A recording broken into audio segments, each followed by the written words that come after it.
And showing up for yourself, you're showing up for the people around you too. That's exactly right. You are. That's exactly right. That's what I said, because I feel better about me. Right. And when I feel better about me, you want to be around me. Right. Nobody wants to be around someone who doesn't feel good about them. No. Because their attitude is off, their language is off. It's no fun. Yeah. It's not encouraging. Yeah. Right? Yeah. And everybody knows somebody like that, right? Where it's just you feel like, what's wrong? You good? It just feels like they're bitter. And you know people that you can't wait to get around. That's exactly right. Like you look, certain people you look forward to when you get to see them, because you know they're going to brighten your day and make you laugh and brighten the room. Yeah. Right? And not come with complaining and, oh, woe is me. Right. And that's why showing up for you. That's why making a decision that, you know what?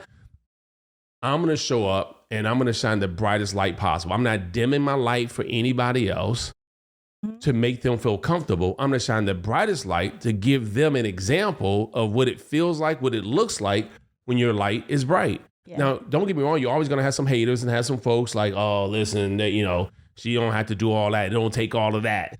Right. Right. But again, you're showing up for yourself. And this is why I want to make sure in this self-talk episode that we start really making a conscious decision in an effort to show up strong. If you're a go-getter, faith-driven and family-focused and need to break through to your next level, this is the podcast for you. Your self-talk can reshape every area of your life. It's time to dream and think big. Welcome to the Self-Talk Experience with Darnell and Tracy Self. It's time to elevate, baby. Let's get into the show. Hey, everybody. Welcome to the Self-Talk Experience. Hey, babe. Hey, you're back. I'm back. I missed you guys. I did. I really did. But I'm back. I love being here. So, babe, what are we talking about today? Let's get to it. So the Self-Talk Experience, for those who've just joined us for the first time, is about our experience and how we shifted the things we were saying to ourselves, about ourselves, and that allowed us to attract different things for ourselves. Absolutely right. Yes. And so we talk about all these different experiences, both in our personal life and professional life. And then as well, folks that we've helped just through mentorship and leadership, people we've helped to shift some of the things they've been saying to themselves. And maybe you have been saying some things to yourself that really has put you in a place that unfortunately is unfavorable. And guess what? We all can do better. We have 50,000 plus. Some experts predict 70 to 80,000 conversations we have with ourselves a day. That's crazy. Isn't that crazy? Yeah. Like you did the very first time we did a podcast episode. Oh, because I was so nervous. Yeah. But that's what I'm saying. You were like, should I do it? Shouldn't I do it? Yes. I'm so nervous. What did I say? And it's like all these conversations you were really having with yourself. Yeah. Yes, I was. But look at you now, episode 70 something. 70 something. We have so many episodes we can't even count anymore. I don't even know. It's around 70-ish. Listen. Hey, today, this one may sound a little strange when we first say it, because you called me today. You were like, hey, babe, I think I have a great topic for the self-talk experience because it's something I had to work on for myself. And I said, did you think it sounded funny when I said it, though? I thought that without explanation, people could take it in a way that you didn't intend. Really? Yep. Interesting. So when I called you, I said I was thinking about what it looks like to show up for yourself. Mm-hmm. But why would you take that? What way would you take that? Yeah, sometimes when you talk about showing up for yourself, it feels like, for some people, it could feel like, why wouldn't you want to put other people in a position where they could win? Why would you put yourself in a position to win first? Because there's a saying that says, help other people get what they want, and then you get everything you want. And there's also a saying that you put your oxygen mask on first, and then you help someone else. Yeah, well, that's not even a saying. That's like legit instructions if you want to survive, and if you want your little ones to survive. But yeah. You get what I'm saying? Yeah. Well, that's what I was thinking anyway. Right. But sure, I understand that it could go the other way. Yeah. But so let's talk about why you thought that would be a good topic. And I think that's going to help the audience to really shift how they look at this. Because again, as you continue to talk about it, I thought, man, it's so good. You're absolutely right. We certainly should talk about this on the self-talk experience. Well, I was just thinking about myself. And I was actually, the example I used was becoming a Zumba instructor. And years ago, I became a Zumba instructor because I was at a point in my life where I felt like everything that I did was attached to somebody else. I was somebody's mom. I was somebody's wife. I helped you with the business. I did stuff for the kids. And I didn't feel like I had an identity. And I felt like I wasn't showing up for myself. So when I started teaching Zumba, that was great for me because it made me feel like I had something that was just for me, something that was separate and gave me almost an identity. And I'm in my best self when I feel like I have purpose. Yeah. So I felt like I was showing up for myself. It wasn't taken away from me being a mom or taken away from me being a wife. And I think it made me an even better mom and wife because I felt better about myself. Yeah. I felt like I was showing up for myself. So now that I'm showing up for myself, I can show up as my best self for everybody else in my life. So let me ask you this, because for those who don't know, T-Self over here went straight from your parents' house, right, to getting married and living with me. Like you've not been out on your own. I've never lived by myself. Yeah. I don't want to. I'm so scary. I like company. So, but you didn't have to worry about, because some people who are in a situation where they are alone, they attach that to loneliness and then they accept anything so that they're no longer alone. But then they realize I'd rather be alone than in solitude. Exactly right. Yes. Yeah. Yes. So, but I bring that up because you immediately went from daughter to wife, mom, like you said, and stay-at-home mom. Right. And so everything was attached to someone else. So you being a Zumba instructor, and now you've decided, you know what, I've got a different passion. So so you go from being a Zumba instructor where you feel like this is mine to having to say, you know what, because of the pandemic, you were no longer teaching Zumba. Yeah, it was a shift. Right. Right. And so you had to actually say it out loud, which I know you said just recently to Barbara. You were like, hey, look, you know what, I don't really think I'm going back to be a Zumba instructor. Right. We were having a conversation and she was asking me, because I was always very excited to go to the convention because they have a Zumba convention every year. Right. It's a big deal. And so she said, you haven't been in a while since the pandemic. Have they started having them again? I said, they did. They started back last year. And she said, so are you going to go this year? And I said, I don't think so. I don't think I'm excited about it anymore. And I think that me saying it out loud made me realize I was holding on to it because that was giving me my identity. And I have to be okay with that not being my identity anymore. Yeah. I'm in a different space. Maybe I'll go back to it. Maybe I won't. But that's not who I am anymore. Yeah. But I think I held on to it a little bit longer because everybody kept saying, well, it's been a year. You're going back? Yep. Been 2 years. You're going back? Uh-huh. Yeah. Because I was holding on because this is all I have. This is me. But now I've gotten to a point where I've let that go because I'm in a different season right now. Yeah. And I'm still showing up for myself even if I let that go. Yep. And I think, honestly, babe, in my mind, I think I was thinking I was quitting instead of stopping. Yeah. And there's a difference. Yeah. And I didn't want people to say, oh, you quit Zumba? Yep. And then I think I'll go in defense mode. No, I didn't quit. I mean, I like it. I want to do it. I mean, I don't know. But I'm okay now saying, oh, I didn't quit. Yeah. I just stopped right now. It's okay. Yeah. But here's a great thing about, so sometimes we equate quitting to moving on. And it is not the same thing. It's not. You're right. So quitting may allow you to look at a door that was always available for you as a potential open door, and you move on to something you feel is better for you in that season. Right. But sometimes you think I quit. It's not necessarily because you failed at what you're doing. It's because you've made a decision that there is something better for me, that's a better fit for me. Right. But part of the problem, I don't know for some people, but for me, it was what it looked like. Right. I know I'm not quitting. I know what that looks like for me, but I don't know what it looked like for other people. Yep. So I had to get that out of my head also. Yeah. So not only do I have to grasp my confidence in what I'm doing now, podcasting and being an empty nester and traveling and doing all these wonderful, amazing things I'm doing, I'm able to do that in confidence. But now I still have to grapple with the part of but what does that look like to other people? Right. So let me help you out here because we're talking about putting yourself first. And there's a couple of things that I know have helped me out and has also helped others as I've coached them through putting themselves first, right? Showing up for themselves first. And I read a book called Leaders Eat Last. And so there are opportunities where you want to, make sure those who you are leading, that they realize that you are putting them in a position to win.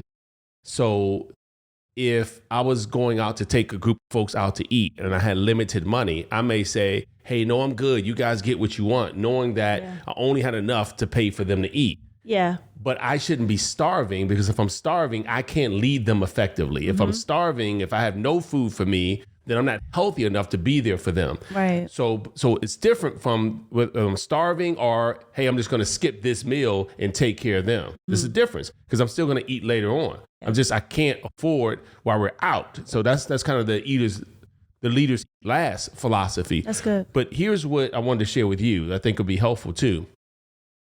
So you were saying, I felt like this was my identity, as a mom, wife, Zumba instructor. So what helps people when they are showing up as themselves, number one is to realize that what you do is different from who you are. So because you do Zumba, you are a Zumba instructor, that's what you do. You know what I mean? One of the things that I do is I'm a Zumba instructor. But that's not your identity, is what you do. So it's like Makai plays football. His identity is not football because football doesn't last forever. And if his identity is attached to football and he no longer plays football, he feels like he's losing his identity. Right. But he's not. He's just stopped playing football. See the difference? And so we have to be careful. Like, I promote a Legal Shield business, but my identity is not Legal Shield because if I decide to travel for 2 years, am I still Darnell Self that if I'm no longer marketing Legal Shield? Yes. I'm still Darnell Self. I'm still, because I have to ask myself in my self-talk, am I courageous? Yes. Am I a great leader? Yes. These are all the things I affirm. Yeah. You know what I mean? Am I successful? Yes. Am I loving? Yes. Do I love God? Yes. Is family important to me? Yes. So what I do and who I am are two different things. That's good. And how do you get to the point where you don't really care as much what it looks like to other people? So by telling yourself, so here's how you do this. This is perfect. I love it. I love it. Right. So here's what I share with folks. So if you are thinking about, man, I would stop doing this, but I don't want people to think that I quit, or I don't want people to, say, feel some kind of way about me. Well, first of all, just know people are going to say what they're going to say anyway. I know. Right. I know. You know these things. Yeah. But it's still, it's just a little part in your brain. So you have to ask yourself this. So you ask yourself these questions. This is how it's going to help. Watch. I'm going to do it right here live on the Self-Talk Experience. I feel like I'm getting interviewed. It's going to be perfect. Watch. No, it's going to be fine. Okay. Just answer honestly, which I know you will. Okay. Because you're in front of the Self-Talk Experience audience. So why you feel like you don't want to do Zumba? You don't want to teach Zumba anymore? Well, because I don't want to really have a job anymore. Perfect. And it was a job. Yep. All right. So now this is great. And why don't you want to have a job anymore? Because I want to be able to do things on my own terms and travel and Okay, now this I'm just going to stop there, but I can keep going, right? Because I can say, why do you want to travel? And why do you, right? So you ask a few different questions, but watch this.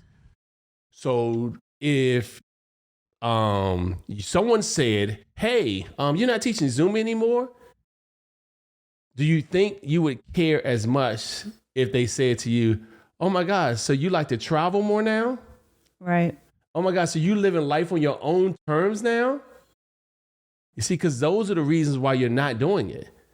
And so essentially, that's what people would have to say. And that's what you need to tell yourself. The reasons why I'm not doing this is because I like to live life on my own terms. I actually love being able to travel. I like my time flexibility. I like to be able to go visit my daughter. All things I would ask a boss, can I take off for? Right, right. And so now it's not that you aren't teaching Zumba, that's a negative. You have to look at the things that you are able to do because you're not teaching Zumba. That's such a positive. And you hope people talk about that. Right. Right. So remember, it's all the things. Is why self-talk is so important. You can either say, I wonder what they're going to say when they find out I'm not teaching Zumba. Or you're going to say, oh my gosh, I can't wait to talk more about all these different places that I'm traveling and all these different coffee shops that I've been able to experience and all these different restaurants that I've been able to eat, all the stuff we've been able to do as we've been traveling. Right. Right. Well, that's good. That's really helpful. Yeah. So I think because if we're not careful, we'll talk about what we see as a negative. But the reason why you're choosing not to do it is you showing up for you. Yeah. And so you have to ask yourself, why am I showing up for me? Like, why is this? So we have to ask ourselves, this is like we used to say all the time in some of the previous episodes, we have a choice every single time when we're saying things to ourselves, the language we choose when we say it. And I find myself correcting people all the time with it. I'm like, hey, how could you have said that better? Yes. Right? So I can't believe that I didn't get this promotion. I can't believe that I'm no longer doing Zumba. Right? Instead, it's like, I'm so excited that not doing Zumba has allowed me to. Right. Right. Right? So remember, you're shifting what you're saying. So not I can't believe, but I'm so excited too. Or I can't wait. So I can't believe I don't have a date this Friday. I can't wait until I have the best dates on Friday. Yes. So that's all. This is a shift in what you say. So let's go back real quickly because we're talking about showing up for yourself.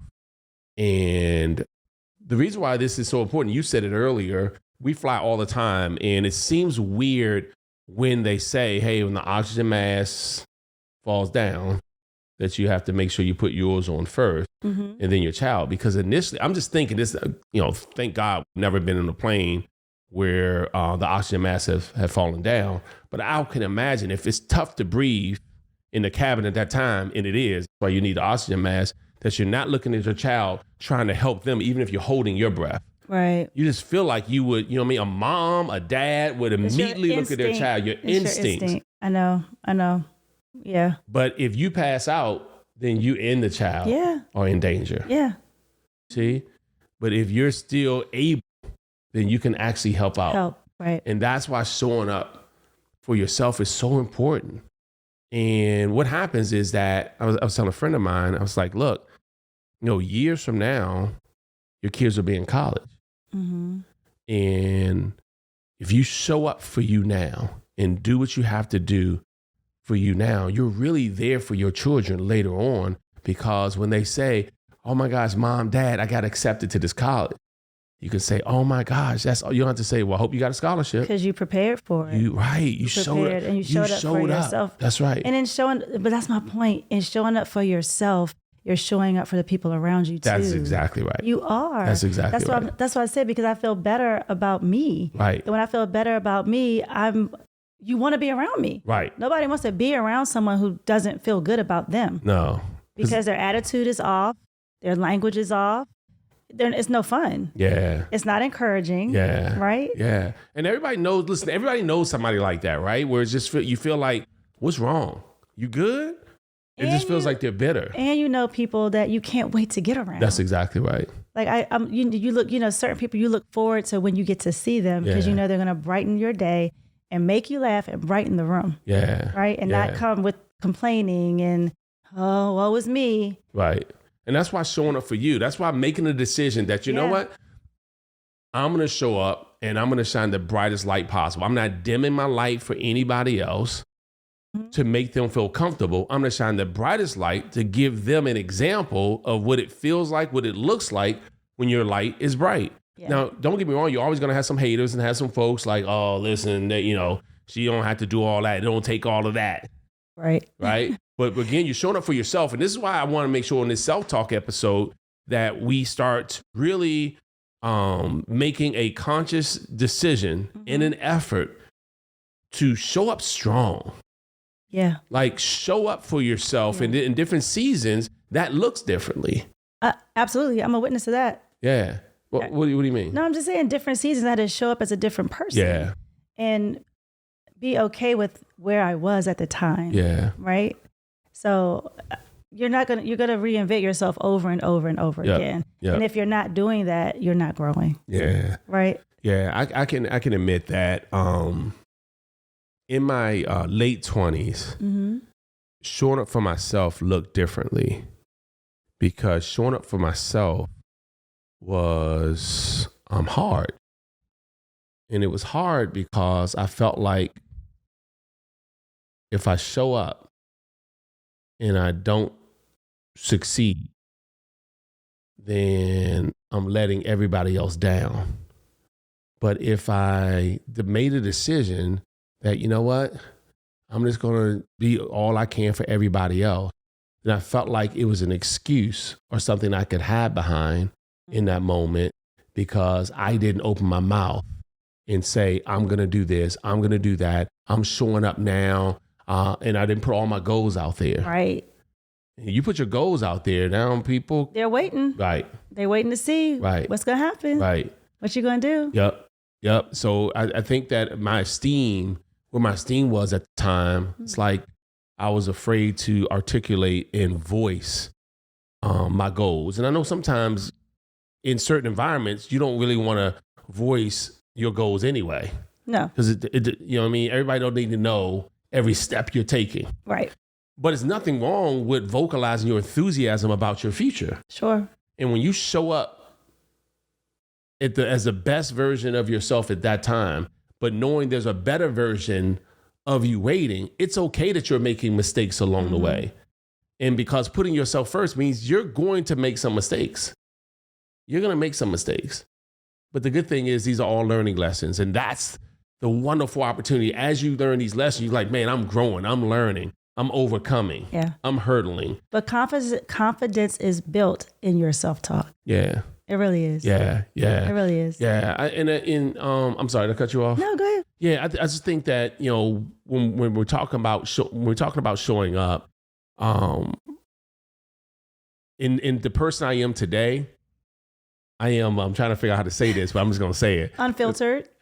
That's who I am today. The person I am today, I realize that I make mistakes all the time. And you take responsibility for them and you keep going. That's exactly right. That's all you do. Right. Well, and here's the reason why. And I hope this helps somebody out, because my self-talk is, man, that was a lesson. That was a lesson. Man, I grew from that. You know what I mean? And instead of saying I'm a failure. Exactly. Like I can't, oh my gosh, how did I do this? I can't believe I did. Sure I did, because I'm stretching outside my comfort zone. That means there's some things I've not done before, because I want to track some things I've never had before. Right. And outside my comfort zone is something that I'm not comfortable doing. And if I'm not comfortable doing it, then I'm probably uncomfortable doing it. And if I'm uncomfortable doing it, then it probably means that I'm going to be making some mistakes. I'm going to be doing some things like, I could be doing that a little bit better, because I'm uncomfortable. Well, you're learning. I got to think through it. Right. Yeah. It's just like when martial arts. At first I was thinking about it, I was like, that's like, you don't want to get in a fight doing that. Like, it's weird. But at some point it becomes unconsciously competent. Sure. You don't even think about it. And so that's the same thing we're talking about with this whole self-talk. At some point you're like, man, mistakes are a part of success. So if you're looking for a successful relationship, successful business, be willing to make mistakes, because that's going to allow you to do some self-reflection and say, man, how could I have handled that differently? How could I have communicated differently? How could I have prepped differently? So these are all things that allow me to get better the next time. I'd love to say that, you know, my next step in business, my next level in business is going to come without mistakes, but I'd be naive to think that.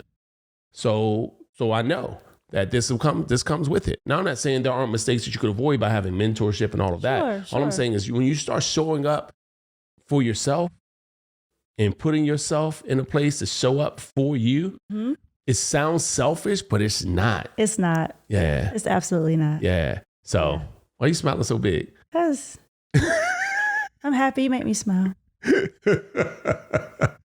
Hey guys, so I'm proud of this one over here, because she certainly has stepped into this role where she's like, you know what? I am going to do it. And I want you to start thinking about, what can you do for you?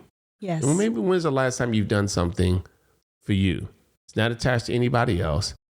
It's for you. Because when you start feeling better about yourself without anybody else giving you permission to do so, without anybody else determining the worth that you bring based on what you're attached to and based on what you do, because it's not what you do, it's who you are. Yep. And as you work on who you are, you start attracting different things that you even want to do differently. So what you used to do, sometimes you don't even want to do anymore because you've changed who you are. Right. And when you change who you are, sometimes you don't even want to hang out with the same people.